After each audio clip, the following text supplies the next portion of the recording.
नमस्कार मित्रों, मैं भोपाल से रश्मि मिश्रा आप सभी का वंदन और अभिनंदन करती हूँ। हिंदी दिवस की आप सभी को शुभकामनाएं देती हूँ दोस्तों। लेकिन एक अपने मन की व्यथा कहूँ कि जब भी हिंदी दिवस आता है तो एक मन में टीस जरूर उठती है कि हमें अपनी भाषा के लिए एक दिवस निर्धारित करना पड़ रहा है। और ये पीड़ा मेरी नहीं, मुझे लगता है ना जाने और कितने लोगों की होगी कि हम अपने राष्ट्र को एक राष्ट्रभाषा नहीं दे पाए। संसार का सबसे बड़ा गणतंत्र, संसार का सबसे बड़ा संविधान वाला देश अभी तक राष्ट्रभाषा से वंचित है। हिंदी ने अपना स्थान विदेशों में बना लिया है। और कहा जाए तो जब भी हम बाहर जाते हैं तो हमसे जब पूछा जाता है कि आप आपके कौन से भाषी हैं, तो हम यही बोलते हैं हम हिंदी भाषी हैं, हिंदुस्तानी हैं, हिंदी भाषी हैं। लेकिन क्या हिंदी को हम स्वीकार कर पाए मन से? क्या हिंदी को वो स्थान दे पाए जो उसे मिलना चाहिए? ये सब सोचने का विषय है दोस्तों। मैं एक मुक्तक के माध्यम से अपनी बात आप तक पहुंचाती हूँ कि मैं हिंदी की बात करूँ तो हिंदी मन की भाषा है। मैं हिंदी की बात करूँ तो हिंदी मन की भाषा है।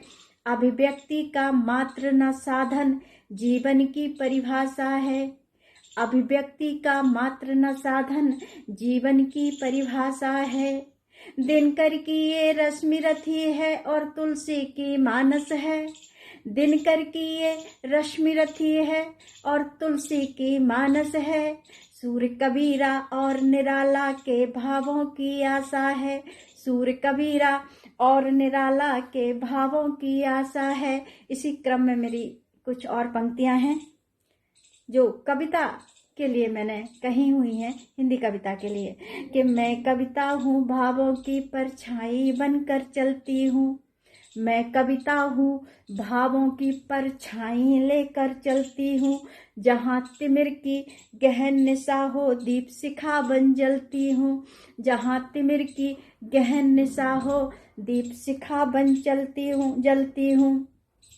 कहीं अमे की निर्झरनी हूँ, कहीं मधुशाला हूँ। कहीं अमीय की निर्झरनी हूँ, कहीं मधुशाला हूँ। कहीं सौम्य सी चंद्र किरण हूँ, कहीं सौम्य सी चंद्र किरण हूँ। कहीं प्रखरतम ज्वाला हूँ।